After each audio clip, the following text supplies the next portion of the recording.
2 বছর ধরে ওর সাথে সম্পর্ক, কিন্তু আমি জানতে পারি না যে ওর সাথে সম্পর্ক। ওই আজ থেকে 6 মাস আগে থেকে আমার মেয়ের খুব নির্যাতন করতেছে, কিন্তু ধরতে পারিনি।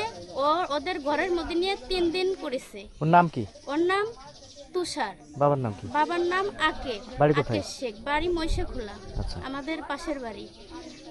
আমার মেয়ে ছোট বাচ্চা, 12 বছরের বাচ্চা। আমি অতটা বুঝতে পারি নাই যে আমার মেয়ে নিয়ে এসব করতেছে। হয়তো 10টা টাকা দিছে, ঘাসের মাঠে যেতে বলছে, গেছে। হয়তো 10টা টাকা দিছে, বলছে যে মাঠে যেও, গেছে। একটা ছাগল আনতে গেছে সেদিন, ওরকম তিলের খেতে ধরে নির্যাতন করছে। আমি নিজের চোখে দেখে ওরে আমি ধরে রাখতে পারি নাই। পুরুষ মানুষ, হয়তো আমার মেয়ের আমি ধরে এনে ঘরে আটকাইছি। ওর চাচা মার করছে, মারার পরে ও শিখের গেছে, আমার অনেকবারও করছে। এখন ও যদি আমার না নেয়, আমি ওরে বলছি তোর আপনার বাবা মা